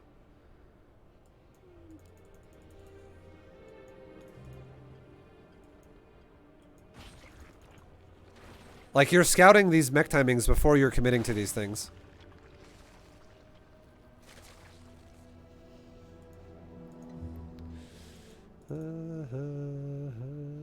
Just again, watch the VOD, and in the first game, I do talk about a build I think you should do with your buildings and how you do it and everything. Or fuck it, we'll talk about it again. Quick overview of the build, okay? Main, natural, expand, gas, pool, get fucking speedlings, stop mining gas. You have 0 drones on gas. Fully saturate 2 mineral lines. Take 1 more new gas while you have a 3rd base now. You now saturate 2 gases and 2 mineral lines while having drones being saturated on your 3rd mineral line. Make units accordingly as you need them. Speedlings early on is what you're going to have. You take your layer with your first 100 gas afterwards. You can take a Baneling Nest or a Roach Warren as soon as you start your layer. This is also usually around the time when you're scouting his base. If you have unconfirmed what he has, if it is Mech and you took a Baneling Nest, make a Roach Warren as soon as you find out it is Mech. If you took a Baneling Nest and it is Bio, you're fine. You can make Baneling Speed and you can go into Evo Chambers once you are layer. It is totally fine to make 1/1 upgrades after you start Baneling Speed for melee and carapace. If it is Mech, though, and you went for a Baneling Nest and you're getting Baneling Speed, you could literally cancel Baneling Speed. You could make a Roach Warren then, and you could make an Infestation Pit and a Spire all together, and you could go into, with Lings currently, into the potential of Roaches if he's going Hellion Cyclone, or Mutas if he's going for tank heavy timings, or Deathball if he's going for Turtle Deathball himself. Things like that. And then... yeah, and then you're once you have identified its Mech, I think expanding faster is always nicer, because Mech can't punish expansions nearly as much as Bio can. So taking more drones is great. Last game, you did not do that at all. This game, you're doing it a bit better. But I do still think you take too much gas too fast. The only difference between this game and last game, which is why you're further ahead than you were last time, but you're not still as far ahead as you could be overall, is because you didn't make 9 spores. You did not make 9 spores, and again I already talked about this as well. I know you said it in Discord. It's shit. Making 9 spores is shit. You didn't even use the spores last game. You used queens, which is what you should use anyways. But I know you're gonna be like, but Mime, I told you. Yes, 9 spores is fucking shit. It's fucking terrible. Don't do that ever again. Against a 1 BC. JTL, thank you very much for the 5 gifted subs, man. Thank you. Welcome, guys. Welcome to the stream. But yeah, once again, we're having... okay. You're doing the exact same thing again. So this is... we're going for a delayed hive, which is delaying a death ball. We're going for Infestation Pit with Infestor upgrades, which is committing to a death ball. We're going into 2/2 upgrades for carapace and range up weapons, which is committing to harass unit upgrades and worthless upgrades. We're getting flyer weapons level 1, which is committing to harass units again. We have no plan again of harass or death ball, and we're also going mass roaches. But we're stopping roach production with 28 larvae there, because there's no plan as to, should I commit to this or should I not? You have, like, again, just like last game, you have to make a plan. You 100% have to have a fucking plan of if you're going to harass Terran or if you're going to go deathball. If you're going to harass Terran, the whole point of that is to hit Terran before Terran gets high supply, and to repeatedly crush them over and over and over, and expand yourself while you do this to never let them consume more of the map themselves. The longer you delay this, the longer you delay attacking them while making harass units, the worse trade you're going to get. And the more you make harass units and you don't have a plan to go deathball, the more you're opening yourself up to a timing to die when they max out and push you, because you will not have a deathball to respond to their timing. Roaches are not a deathball. Roaches are harass. Mutas are harass. Hydras are harass. Swarmhost are harass. Zerglings, banelings are harass. Ravagers are harass. Infestors, vipers, corruptors, broodlords are deathball.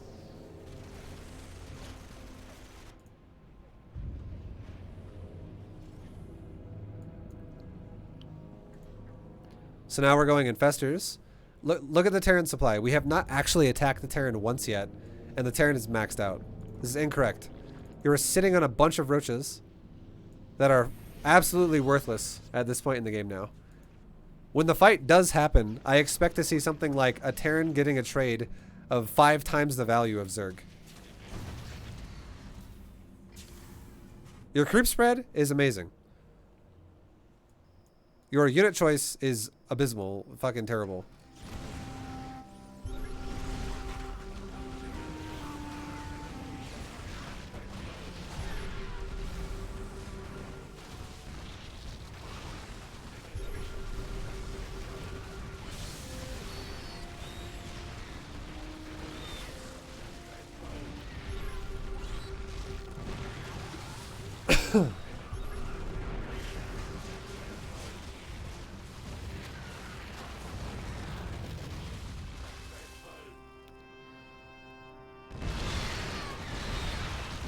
Okay, so for anyone wondering, why did that look so good for Zerg?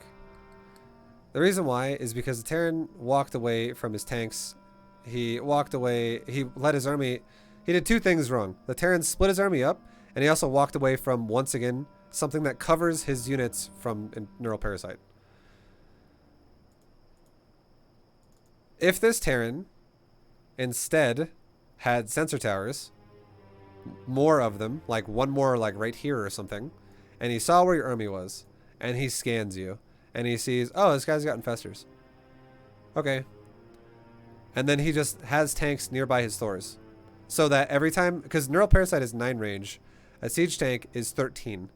So every time an infestor comes up to Neural Parasite at Thor, it is also going in range of a tank. That's the idea. This did not happen, really, so he got completely screwed. The only thing I can say about your style where you go for roaches against a mech is if the mech player sits there totally like this and then just doesn't know what he's doing either, and he's like, oh, walk forward, and oh fuck, I lost everything. The only advantage I think it gives you is your creep. I will say the only reason why your creep is as good as it is because you're not playing the style correctly. Instead of doing harass style with harassment, you are doing harass style with nothing and instead creep spreading. I think your style would be so much better if you just prioritized broodlords.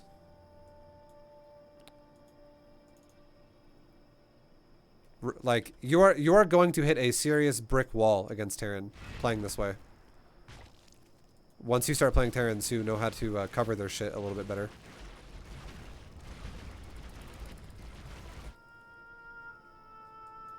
Like, ultimately, you don't play harass style.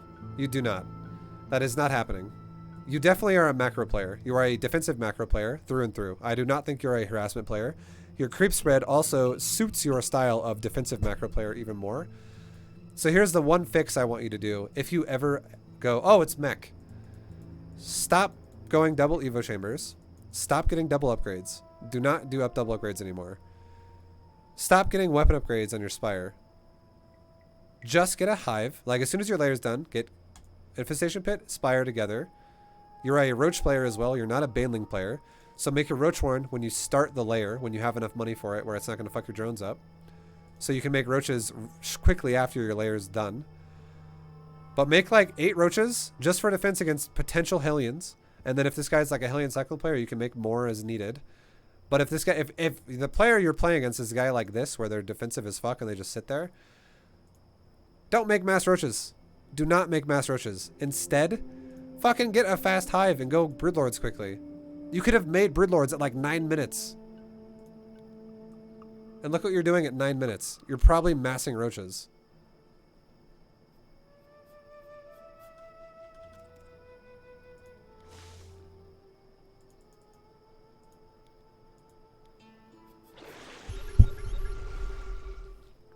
This is when you're starting the infestors.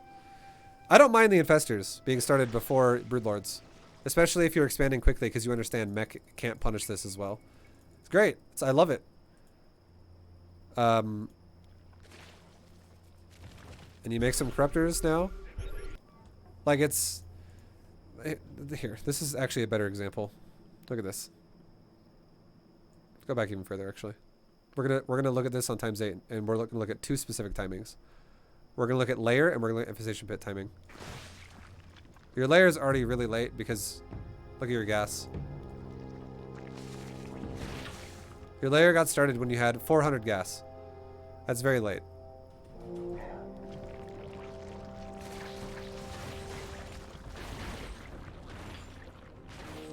Your layer's done. Now, your infestation pit, obviously your layer just finished. Your infestation pit hasn't started yet, but we'll just say 6:30 is your layer, okay?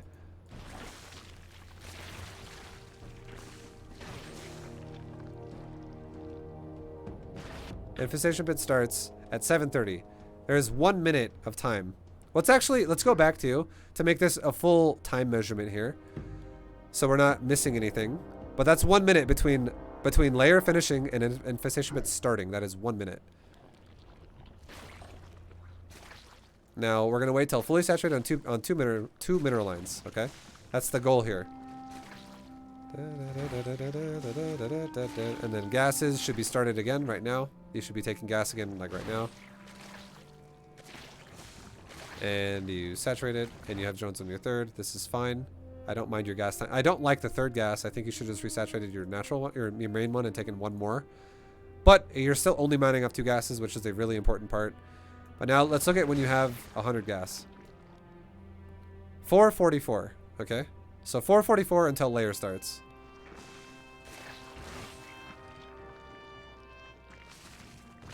This is why your resources are so high, by the way, because you're not really maximizing these timings. From 444 until 535, essentially, or we'll just say 534. So 50 seconds. So right now, between the layer being delayed by the gas and also the infestation pit being delayed, we're at 1 minute and 50 seconds. Okay, we'll go all the way to when the infestation pit started.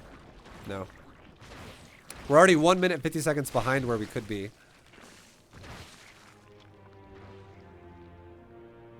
Okay, so now it starts, and then we're gonna look at when it finishes to now when the hive starts. So 8:05 is when it finishes, and we're at 150 is your current wasted time in terms of getting to deathball.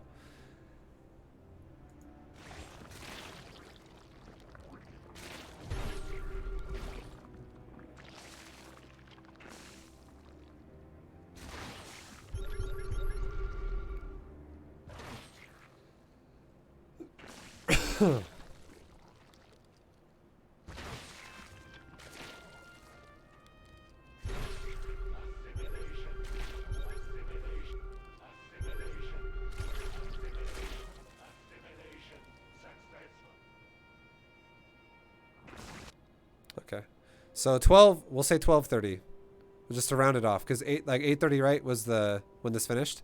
So 4 minutes. So now we're at 5 minutes and 50 seconds delayed for your broodlords to be made. 550. That's a long time. That's like, you know, that's time that could have been utilized more efficiently. And now at 1350, the 1350 is now the new timer of when we're going to start adding to this, because your hive is done.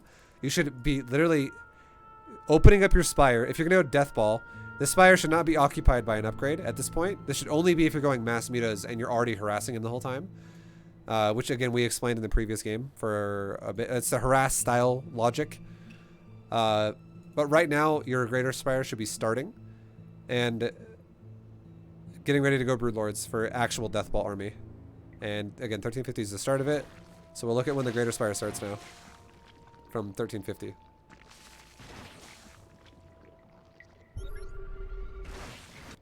Okay, so 1505, which is another minute and 15 seconds, which puts us at 7 minutes and 5 seconds of time wasted and delayed for not having broods. And then the last thing we're going to look at is when the greater spire is done to when you actually make those corruptors you have into broodlords. Greater spire is done at 1616. You start it immediately. That was the first one you did perfect. But you could have had these broodlords 7 minutes faster.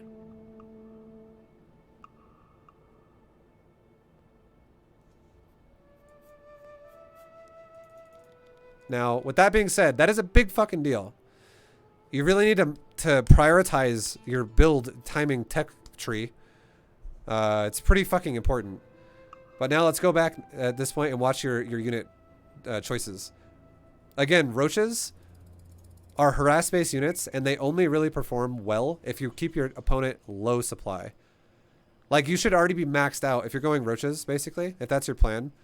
You should have already been like nidusing into his base or dropping into his base or harassing him with Roach Ravager or even Infestors. You could have had a much faster Infestor timing with roaches.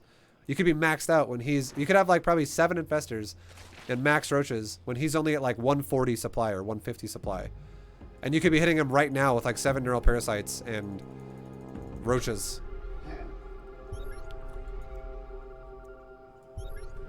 Although I don't think that's the best way to play against Mech.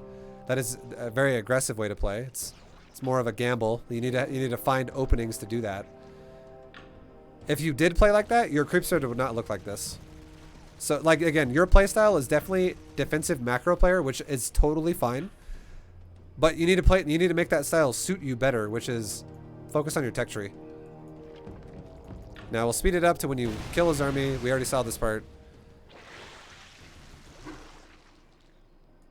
And again, this didn't really kill him.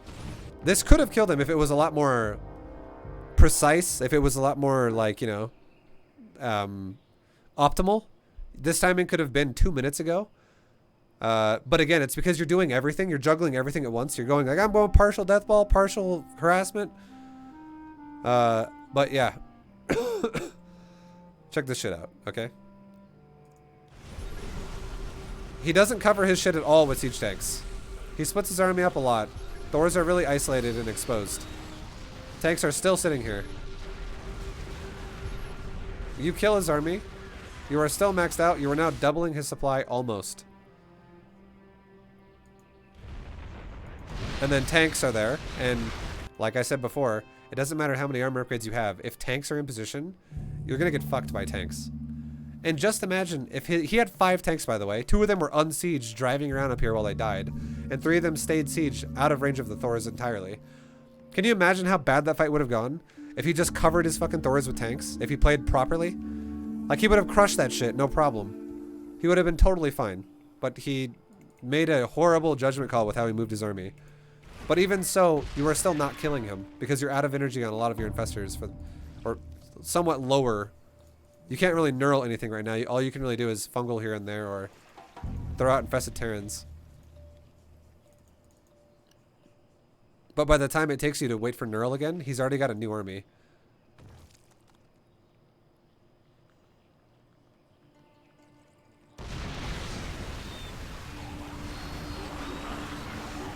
And you can see how fucking hard tanks own everything again.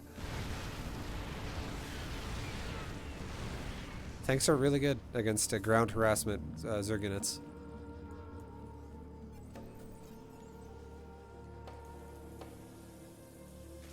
And if we look at resources lost at this point, Terran is losing a little bit in that department. So you're still overall doing better than the Terran in this game, particularly right now. But then we're going to look at what you remake. Right now your army, once again, is 16 Corruptor, 14 Infestor. So far, that actually looks really good. So far. This range, level 3 range of upgrade is pretty bad, though. It's very unnecessary. I don't mind Zerglings. I don't, because I 100% think you should harass with them and run around him. I do not like this. I do not like this at all. I do not like running around with your infestors by themselves, because you're very, very, very, very susceptible to running into a siege tank line to just be like boom, boom, boom, boom, boom, and suddenly 7 infestors die. Or a higher level player, again, you will run into players that will be punishing you for plays like this, and he'll go, oh, what the fuck?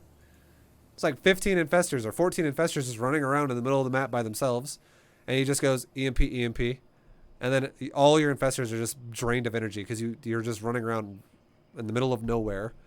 And then as soon as your infestors get EMP'd, he just goes, well, I have nothing to worry about now. Let's just push like as fast as we can into the heart of Zerg's base, because he can't stop me now. Because infestors are literally the backbone to your army of a deathball.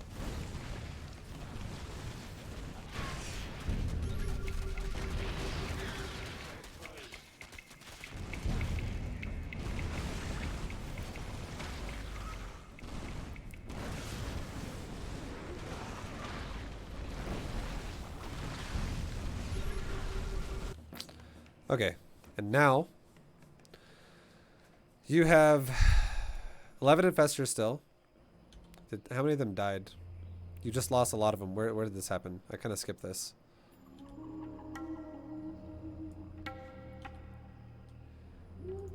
Right here. This is the worst thing you can ever do.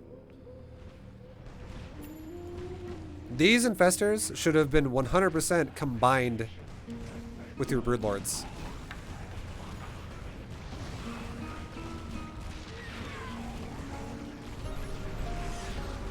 All it takes is like 1 or 2 units within range of your infestors, and suddenly he starts popping 1, which pops another Thor out, which is a Thor within range of all the infestors again, which pops 2 more out, and then now 4 get popped out, and then suddenly all your infestors die.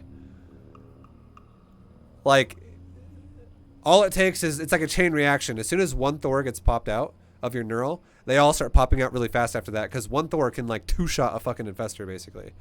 It fucking annihilates.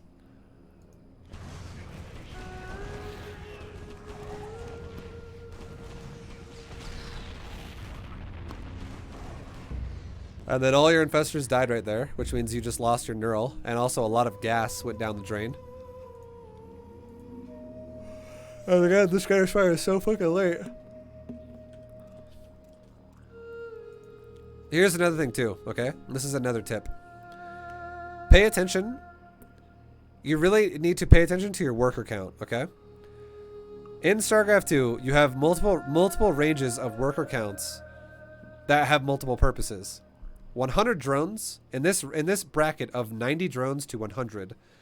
This is harassment drone count. And what that means is that you are going to be attacking your opponent. You expect to lose your army, but then you expect to, at the snap of a finger, remax and do it again. Do it again. Do it again. Do it. You're just looking for trades, and you're looking to fuck the Terran over repeatedly. This would be great if you were like, Mass Roaches, Nidus the main. Mass Roaches, kill the third. Mass Roaches, Nidus the natural. Mass Roaches, Nidus the main again. Mass Roaches, walk into the 4th base. Mass Roaches, walk into the 3rd. If you're just like trade, the Terran will eventually break to that if you're doing it well. And you can remax because you have a really, really strong economy. Yo, Will I see, thank you very much for the 3-month sub. Welcome back, dude. You have all my subs, Vibe. Thank you, dude. And it feels good. So this is a harassment. 90 to 100 is harassment-based drone counts. Between like 70 or more, I would say between 80 and 90. That is like on the cusp of it's okay either way. It's between deathball and between harassment. You can kind of sit in that range either way if you want. If it's really early in the game, I think it's totally fine to sit around like 85. If we're talking about like, if this is now like 25 minutes in the game, probably not the best idea to sit around 85 drones. if you're playing a deathball style at that point. But yeah, 80 to 90 is like kind of versatile. It could be either one, roughly. And then between 70 to 80, that is getting more towards lower amounts of income, more into the stable army situation, more into that's more into solid deathball range where you can still replace units that die, but you're not really looking to lose anything. You're looking to deathball roll over your opponent. The goal is to not lose shit. It's to kill everything of your opponent really heavily. That's what a deathball is. It's not losing your shit. It's overpowering your opponent with massive gains, like massive retention of your army. And then anything below 70, that is deep dicking deathball that much harder. And those make more sense with the less active bases that are available on the map. So let's just say the game is 42 minutes long, and the only base on the map that's left is this one, that is fresh, and this one with like 20% of the resources left.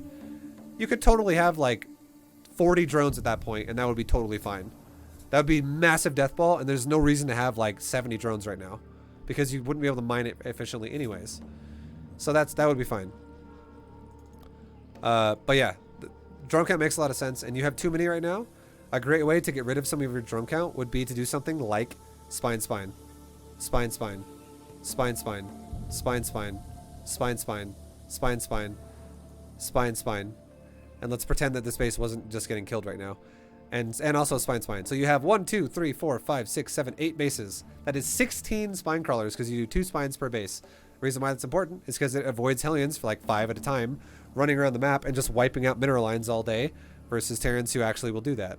And that will happen to you against Terrans who will be willing to do that. It forces you into all-ins if they kill your economy repeatedly like that, because it's annoying as fuck and it ruins your economy. So if we take off 16 drones off of our current amount, which is 99, that puts us down to 83. And 83 is that versatile deathball amount, which would be okay right now. That'd be just fine. I would be okay if you had 83 drones right now, because the map has been barely touched in terms of resources. You guys have really only mined out your mains and naturals. There's still like 12 active bases on the map that could be mined out from. So having the 80 realm of drones right now is totally fine. And that could give you enough supply easily to make all your corruptors, or a lot of your corruptors, not all of them, but a lot of them into broods. Easy. And you could still have... and also, you can see his army. You have no need to have massive corruptors against this. This army is mass Thor. You got to also understand supply cost of units. And you got to know that if someone has this many fucking Thors, that they can't also have 20 Vikings with this. This is like he's maxed on Thors. If he had only like 10 Thors, you got to worry about some Vikings potentially. But he's revealing to you on creep, I got mass Thors, dude. Mass Thors. So I would say you should be going to like 20 Broodlords right now. And you totally could.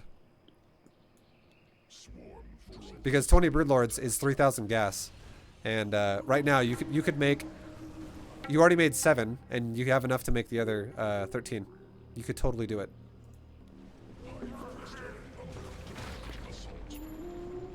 It's just you don't have any supply open. And also, the other thing too is we just remade infestors. No neural, no. Yes, no. You have 1 infestor right now that can neural parasite. Just 1. And the reason why this is happening, here pretty soon you can neural with about 9 of them. 1 of them can't because you threw a fungal at him. But 9 of them can neural in about the next like 10 seconds. The reason why this is happening is because you threw away all the infestors over here. That was not necessary. You could have had a bunch of infestors ready to neural for a while now. You could have also made these broodlords faster if you didn't have to remake like 12 infestors, because you let them all die over here. Again, that's also a lot of gas. A broodlord and an infestor cost the exact same amount of gas in terms of when you morph it from a corruptor. Like if all you had to do right now is let's just say hypothetically, you know his composition because you can see it. It's mass Thors. Let's say you made 20 broodlords and you have 12 infestors supporting that. You just A-move the broodlords and you literally neural parasite all the Thors from front to back. You are not going to lose that fight. It's not even going to be close. You're going to absolutely fucking demolish this fight if that happened. But your problem is you only have 7 broods versus 15 Thors. You have less than half. the amount of Thors he has in Broodlords, and you have a fuckload of Corruptors still that do nothing. They're not needed at all right now. Complete. So what I see happening, and you're also engaging this before you have Neurals. You only have one Neural Parasite ready. So you're throwing Fungals at him again. And Fungals are the worst idea you could ever do against Thors. Neural is the only option, really. The only time I would ever say Fungal a Thor makes sense is if you're actually retreating and you want him to stop shooting your Broodlords as you retreat. And you know that if you throw a couple Fungals at him, you'll get to an area where it's going to be safe now for you, so it makes sense. Or if he's retreating and you're Fungaling him while you chase him so that he can't run away, and you're catching Thors as he runs away from you and you're killing them. And you don't have enough for Neural instead. Or you're catching clumps of Thors, which also makes sense to Fungal instead of Neural. That would be when I would say it makes sense to Fungal Thors. If it's not that, doesn't make any sense. This guy's not even in high impact payload.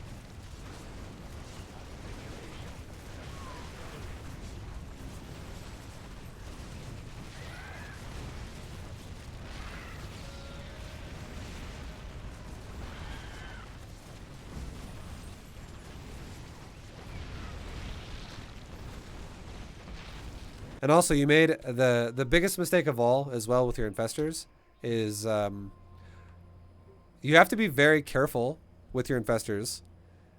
And what I'm saying about this is, you're a Broodlord. If you let a Broodlord A move, okay? If you go, hey, Broodlord, fucking A move. What is going to happen is the Broodlord is going to shoot the Thor. Because the Thor shoots a Broodlord. A Broodlord, the way AI works in this game is a air unit that can shoot ground units, like a Broodlord. It will always prioritize something that can shoot back, not what's closest to it. So if there is a Hellbat here, if a Broodlord's looking this way, and there's a Hellbat here, and there's a Thor right there, and it can shoot the Thor, it's in range to shoot the Thor, it will literally ignore the Hellbat. It will do nothing about the Hellbat. It's kind of a weird example with my hands, but you get my point. And what that means is if you're having your Infestors that have zero coverage other than Broodlords, and Broodlords are currently just attacking the Thors, everything you do with Infestors will get shit on by the Hellbat, because you're going to be just getting roasted repeatedly by Hellbats, which can kill Infestors also pretty fast. And it will make you just your Infestors will start popping. You need to really pay attention to things like this, especially when you go for a Neural. Because when you Neural, your Infestors are very, very exposed. They're super exposed.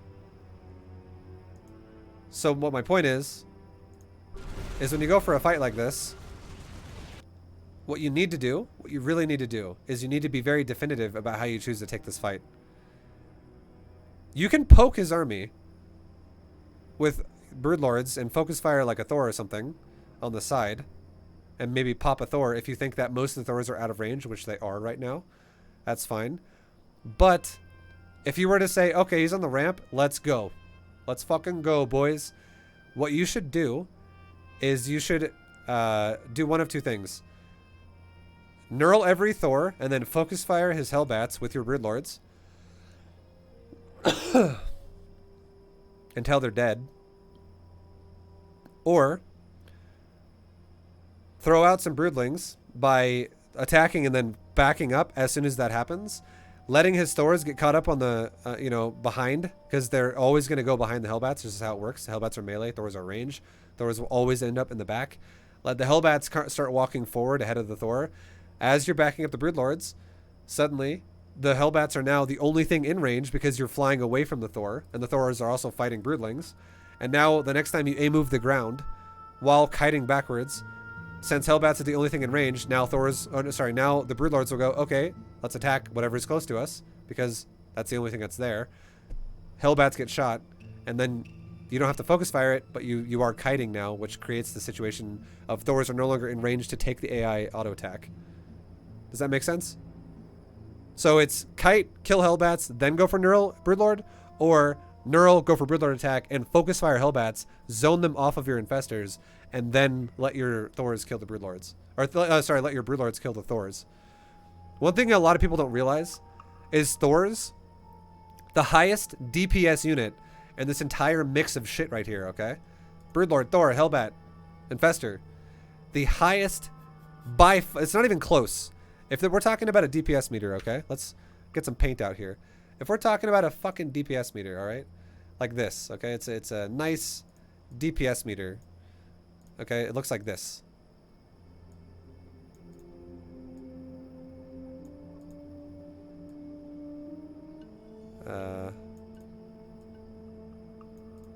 That's what the DPS meter looks like, okay? That's exactly what it looks like. If we're talking about that,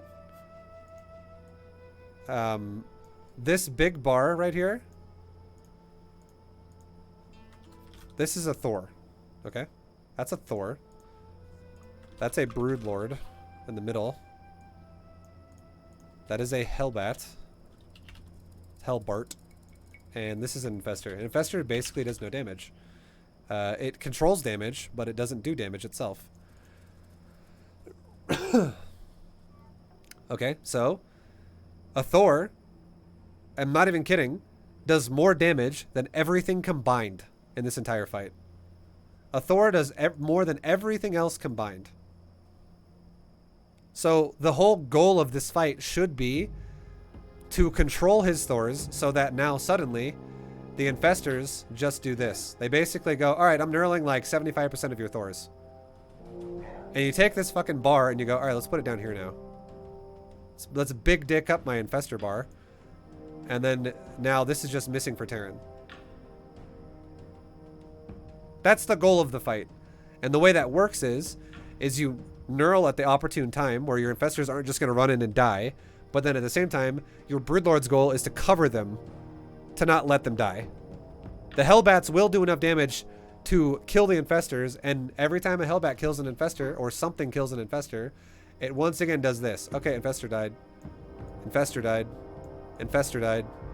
Infestor died. Infestor died. You get my point? Infestor died.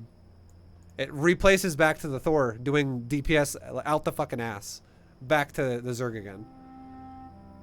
Like, Thors are the only real source of damage in this whole fight. Broodlords are just zoning purposes. Broodlords can kill shit, but a Broodlord can kill one target and the time Thors can kill like 6. But a Broodlord can also, at the same time, suffocate units with Broodlings so that, like, you have all these units that can't die immediately like Thor, the way Thors can kill them. But they're like, excuse me, get the fuck out of the way, Broodlings. I'd like to go over there now. And then the Broodlings just never stop. So the Broodlords create time for you to control the Thors. And they will eventually kill the shit as well that's trying to kill your Infestors.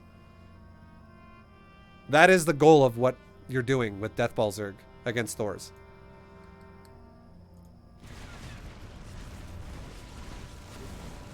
So again, you can see that the Broodlords are getting caught up on the Thor. And again, these Thors aren't even on a high impact payload. If they were, these Broodlords would have died so fucking fast. Just because of the sheer numbers you're fighting with. You're fighting without Neural and with less than half the units that he has to Broodlord to Thor ratio. That's never going to be a good fight. But look at the Hellbat. Notice how the Broodlings are now being caught up on all the Thor. And now the Hellbats are like, oh, let's go for the Infestors. Let's start roasting them up. Well, one of them actually got caught on the Broodlings again. But the other one's like, I'm going to roast these Infestors all day. You don't want that to happen. Because that's how shit starts falling apart.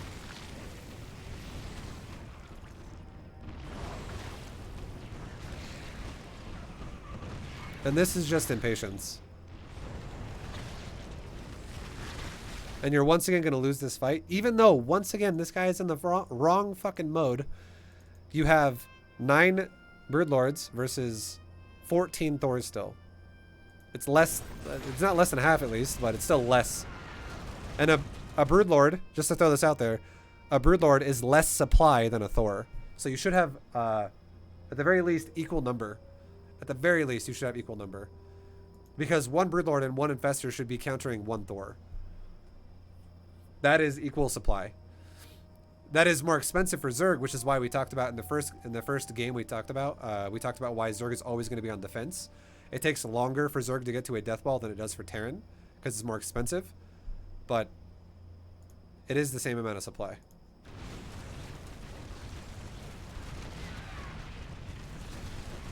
This guy really needs to go high impact payload. It's really bothering me that he's not.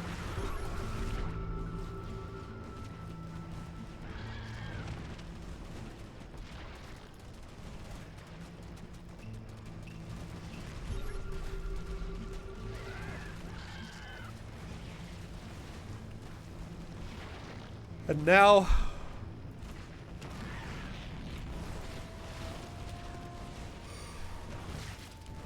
it's the panic mode again, where there's just been too much stuff thrown away up to this point.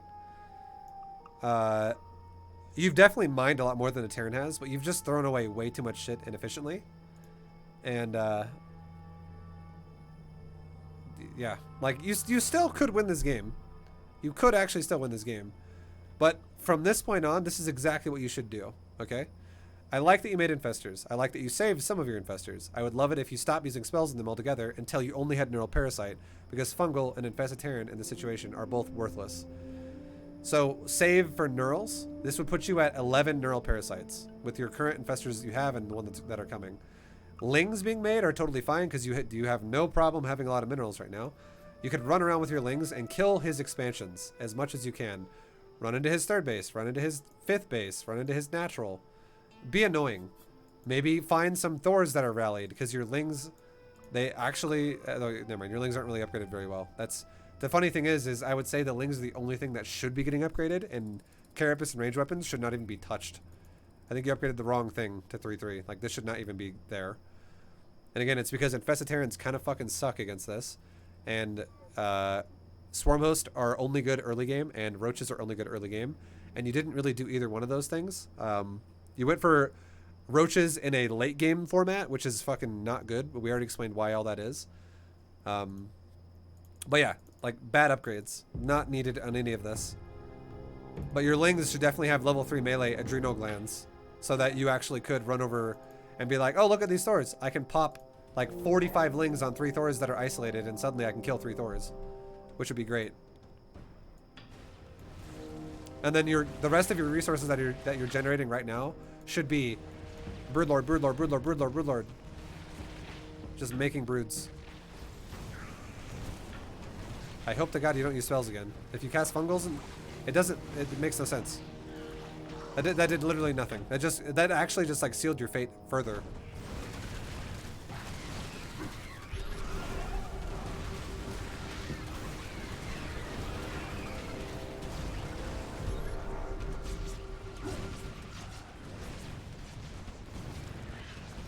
No, Muffin. Muffin, I know I'm getting on your ass really hard about this one. But I love you, man.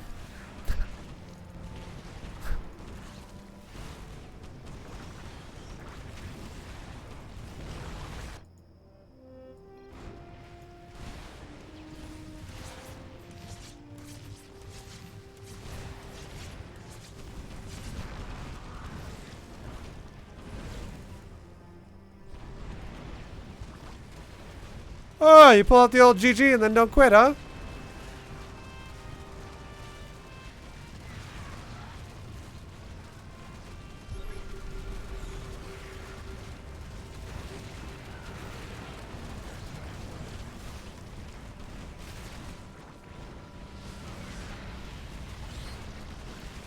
Again, you would be getting punished so much harder for this game if this guy ever fucking used high impact payload.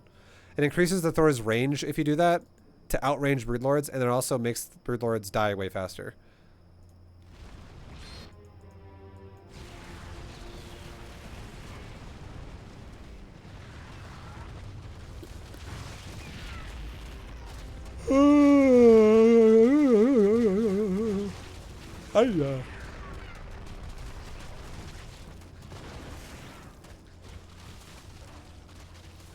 I hate that you made Roaches, though. I like that you make Lings, but I fucking hate that you made Roaches again. And the reason why is, once again, because this logic right here, okay? I've already said it, but I'm going to repeat it one more time. It takes longer for a Zerg to get to a deathball than it does for Terran.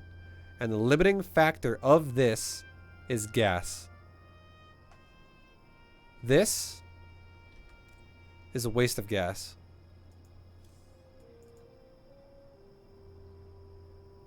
Every time there is a waste of gas, you are taking longer to recover to deathball status. Repeatedly. Roaches are good early game. They have their place. But if you're playing a deathball style, they have no place. Lings have a place. And the reason why Lings have a place is because gas is the limiting factor of this game. You cannot mine gas nearly as fast as you can mine minerals per base. So you will always have surpluses of minerals. Lings are not only better for that reason alone, they don't cause gas. So for like a deathball synergy, but Lings are also more mobile and they do more damage than roaches do faster when they're fully upgraded because of their attack speed upgrade and the fact that you get 2 of them which match a roach's damage almost, because 2 Lings do 16 damage, a roach does 22. It's similar, but 2 Lings attack ridiculously fucking fast. Like every 0.35 seconds, 16. So Lings can attack like 4 fucking times in the time a roach can attack once. So if you're comparing those, you have 64 damage being compared to 22. It's a big deal. It's a massive difference. So yeah, Lings are just, and also the other thing too is supply. I just said 64 damage compared to 22. That's half the supply of a roach. You can actually do 128 damage with Lings in the time a roach can do 22. If you have equal supply, which is 2 supply. That's 4 Lings. Lings fucking wreck is my point.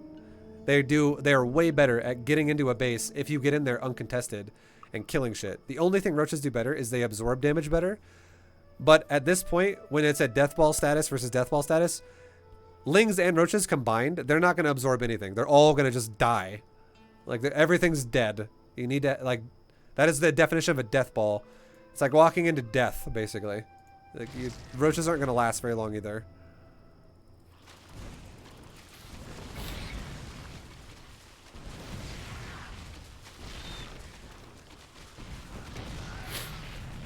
I don't know why this guy's microing like that.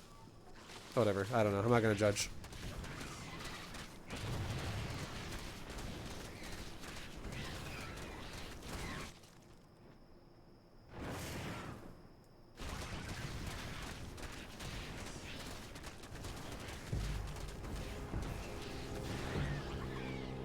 Production. You just made more drones. Drones are okay right now. The game is still early stages. Like, early stages of late game. That's what I mean. Like, this game could go on for another 40 minutes if the game didn't end for the amount of resources that are still on the map. So I don't mind that you're going back up to a healthy, like, 75, maybe, or something like that. Or more than you had before. You're still not at a great number. But it is acceptable for what the situation you're in. Army... Upgrades and army, your production bar looks fine right now. I like both these upgrades. Weapon upgrades against Thors are nice. Weapon upgrades and Lings are always nice when in synergy with the deathball, because again, they're the exact reason we just talked about.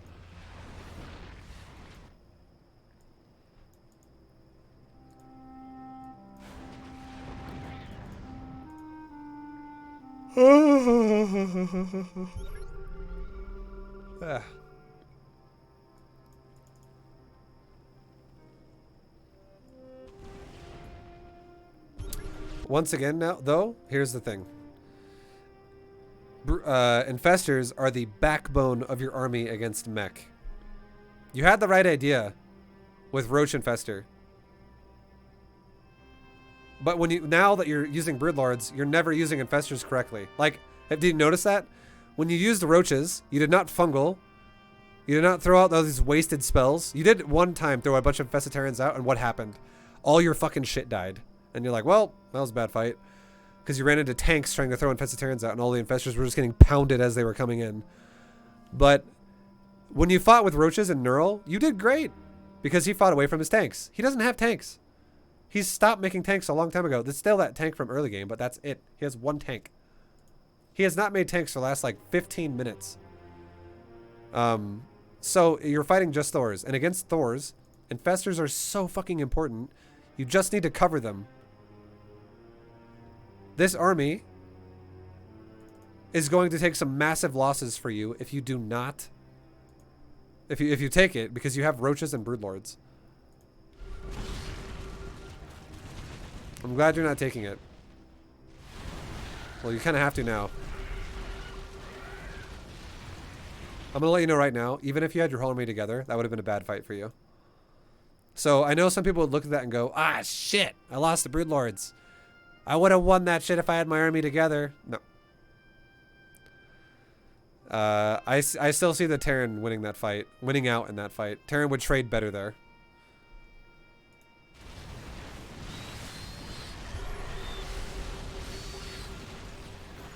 It really bothers me though that this guy doesn't use high impact payload. Maybe that actually, maybe you could have won that fight because of that. Not having high impact payload is so bad.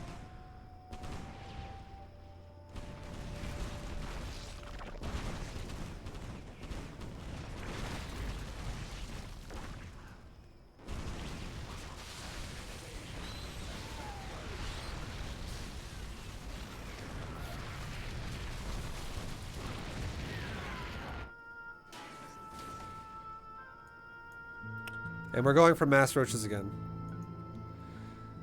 I will say this is the first time this entire game roaches are not bad. And it's we explained this before again, but we'll touch on it one more time.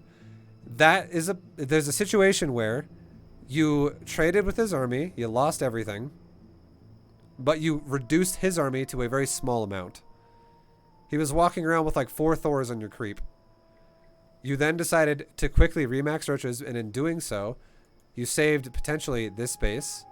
This base died, but you saved this base potentially, which is one of your few mining bases still, realistically.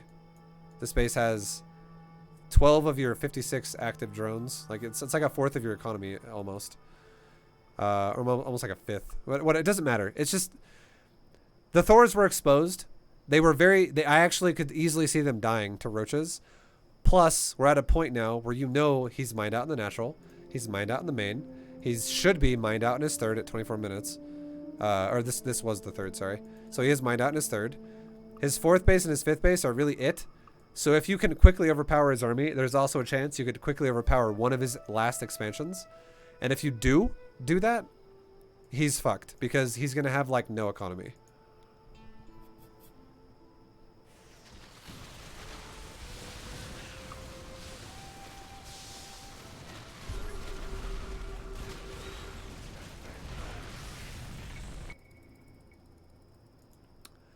But yeah, and then again, it's because what you're going into now is keep with me here. The reason why that would be okay is because this army would be developing and back into the harass style. And the reason why that makes sense is because what is the whole game plan with these roaches right now? It's to kill his economy. Harass style. You're going back into harassing his fucking shit, not going for turtley deathball engagements. There are stages of the game where units do and don't make sense for how you are going to play them out. Know what I'm saying? You guys know what I'm fucking saying? Harassment. But, anyways. Biggest thing overall this game is, once again, same concept, harass versus deathball. Need to really pick one or the other and commit to it a bit better. We explained throughout this replay analysis how to go about doing both of those. And for again, Muffin, for you, you're definitely a macro player, so I would recommend deathball style a lot more. With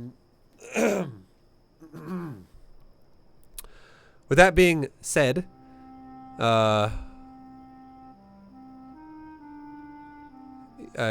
fix up your build a little bit better. This game was a lot better than your previous game, but still wasn't the greatest. It could still be better. We described that as well. And yeah, if you just really like have stick to a style and do it, you'll definitely have a lot more success in your games against Mech. But anyways, guys, thank you for watching a replay analysis with a Muffin Maestro replay. Muffin, I know I probably was like jumping all over his ass throughout that, but Muffin's angsty, okay? Muffin's an angsty guy. It's the only way I get through to him. But guys, thank you for watching. Much love. If you liked this replay analysis, if you feel like you learned something, I have a lot more of things like this on my YouTube channel, so check them out if you're interested. And yeah, I'll see you guys in the next video. Peace, everybody. Goodbye.